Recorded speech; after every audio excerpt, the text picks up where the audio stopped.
Gosh, listening to that intro of part A again, I'm impressed that the person I'm listening to is beyond me, not behind me, not simpler than I am now, but in some sense more in touch. You know, he's raising, I'm not even going to say points that I've forgotten, points that I didn't know I ever had. Or perhaps I knew then, but not now. You know, I want to hear him. I want to listen again because it's deeper than I thought. And it's not, did I say that? It's, what is he saying there?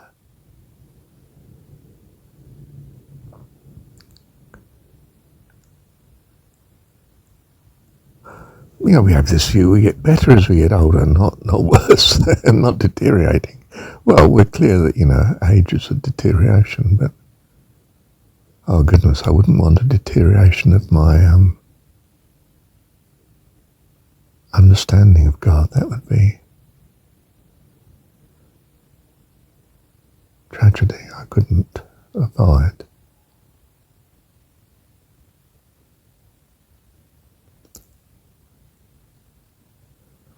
Let me pause. It reminds me how I've said, if I met me of, say, the age of, I don't know, 19, 20, 25, well, 20, not 25, but before conversion, I wouldn't get on with me, would I? I'd be fascinated that, you know, I can sort of understand what this person's getting at and what he thinks and means, and hopefully have compassion on him, but, you know, well, for sure in some sense, but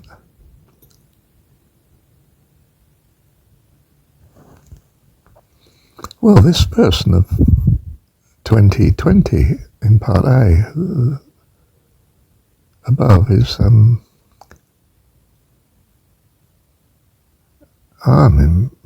impressed by. I won't say I'm in awe of, but well, I'm pretty close to it. I'm surprised. Who is he? And I think I know the reason.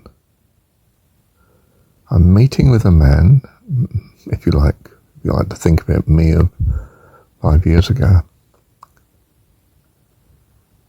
who is speaking from a hope and a conviction, a desire for something wonderful beyond him. In fact, all men do this. You don't have to be religious or something, or spiritual. Well, I think all men are spiritual without knowing it. They have ideals and they have hopes, and they have some wants that are extremely good indeed. You know, they do want peace in the world. It's not that they love evil at all, it's just that they may well misunderstand what's good and what's evil, but the good they love and the bad they don't. You know, they hate, in fact.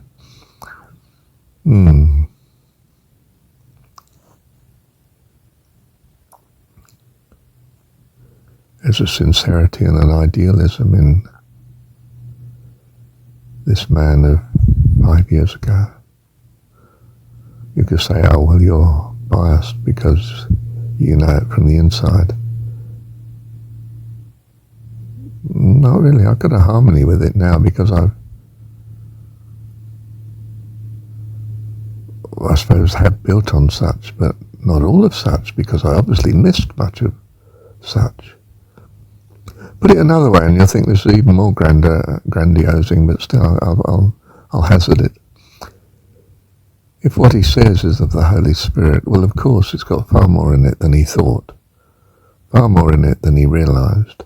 And the only good thing you can say about him was that he had the good fortune, really, the grace of God, that he was able to, dare I say, channel it. And I do dare to say, you've seen me, you've seen the Father, says Jesus. Do we say, goodness, burn him immediately, he's a heretic? Well, only if you're an unbeliever. If you're a believer and you know that what he's saying, or believe what he's saying is good, you can take it without it being any aggrandizement. I mean, wonderful in that it's the gift of God to us that we be such. A prophet, if you like. You know, all that ever came before me were thieves and robbers. Compared to me is what he's saying. Goodness, if that isn't an ego trip, what is? And no wonder he sort of, got up the nose of the religious bureaucrats of the day. I mean, God dear. He certainly knows how to wind people up.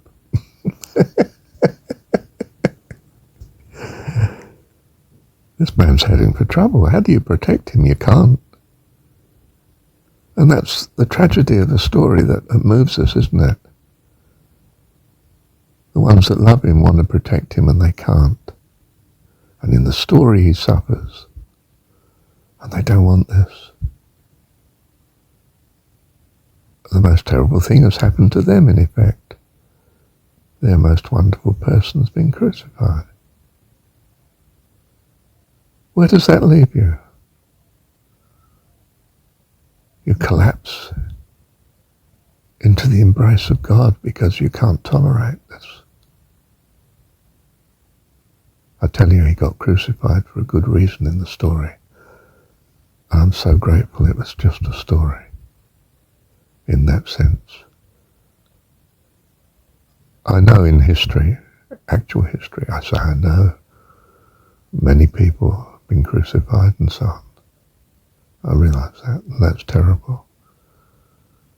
And I don't want it to happen to Jesus either. And I didn't as a secular person. I thought, no, I don't want this to have happened. This is terrible.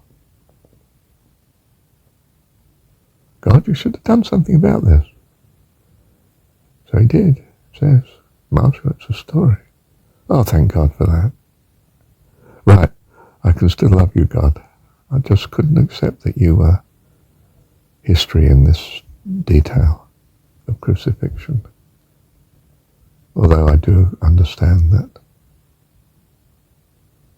Well, I don't understand, but I accept that it's been in history to many.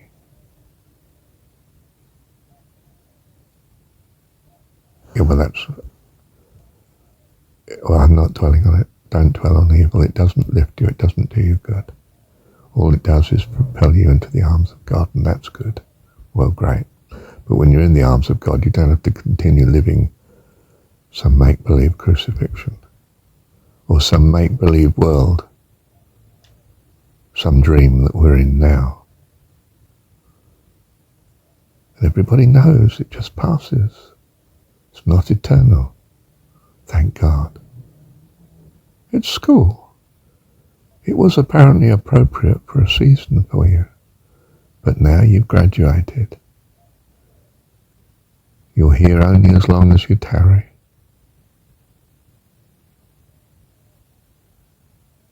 My second son's called Taran. I wonder why.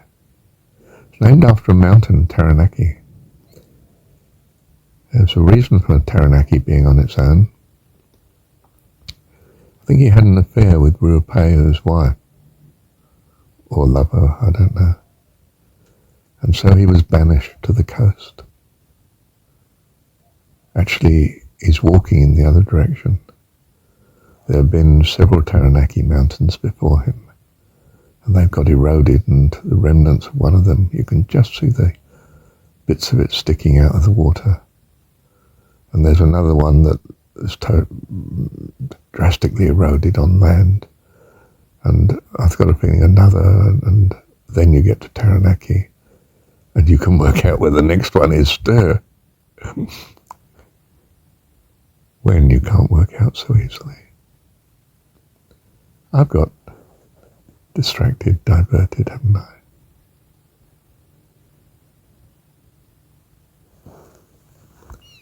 Let me summarize. Let me summarize something that's for the whole of all these recordings. Now, coming up to 4,500 of such published.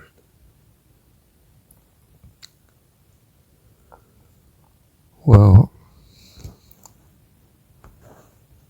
according to Jesus' story, John 17, word of John, Gospel, you're taught of the Holy Spirit. I will not leave you comfortless. He speaks only of God.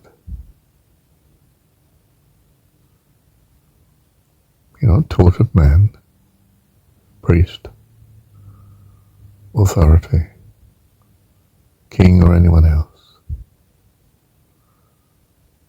You are taught of the Holy Spirit. Speaks only of God. And I think he is actually God's Spirit.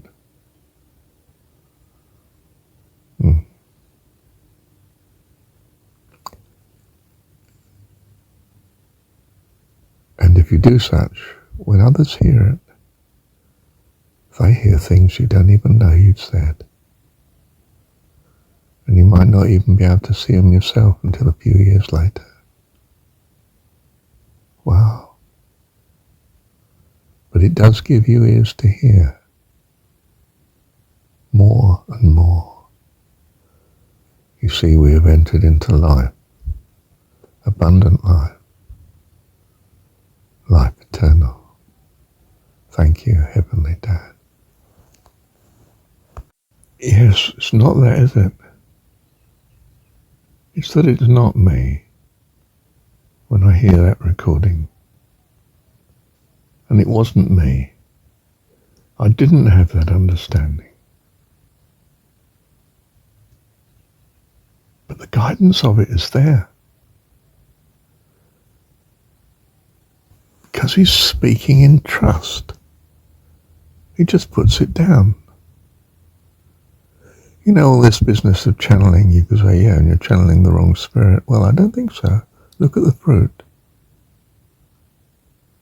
Well, that's my conceited argument anyway.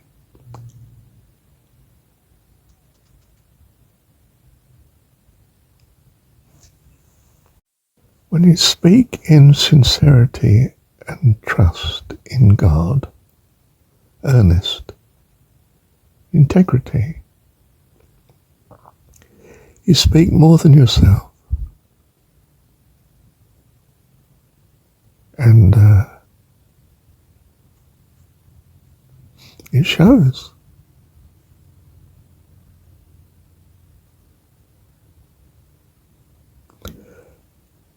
I'm making myself a prophet, aren't I? But we're all prophets in that sense. We're sent.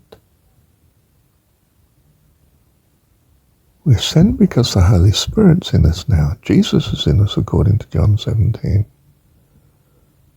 And certainly God always been with us, but he's in us too. Busy, isn't it? Well, not if you're a Christian understanding, because all three are one, you know. It's one person, right? Yeah, okay.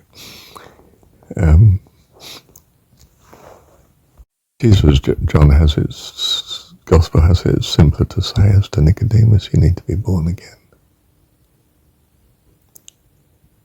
And we start to live a life, well, that's just utterly different.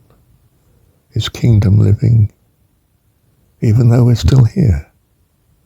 Thank God we're sanctified, protected from the evil, safe.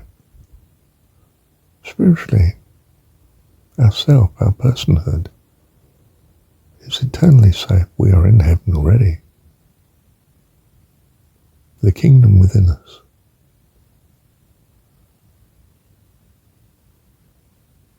Does it come with observation? Yeah, the world do see it. They don't want it either. They want their freedom. That's understandable. That's why they're here. So don't ram it down their throats. But those who have ears to hear, who want out for real and for good reason, because they value what they understand God to be, they need the teaching. They'll hear. That's great. But may they be taught of the Holy Spirit, not you, not me. Well, a regenerate you and me, perhaps. And that's why we're sent. But in as far as you've heard what we say, ideally it should be because it's of God. Does that elevate us, those that are sent? Well, of course.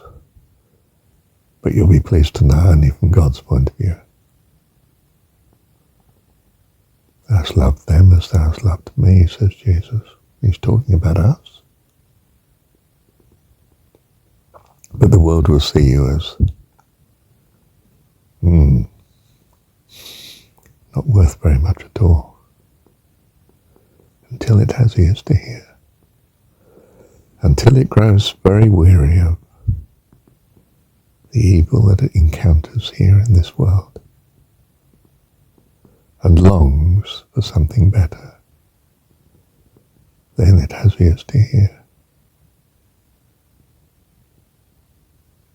Bless you.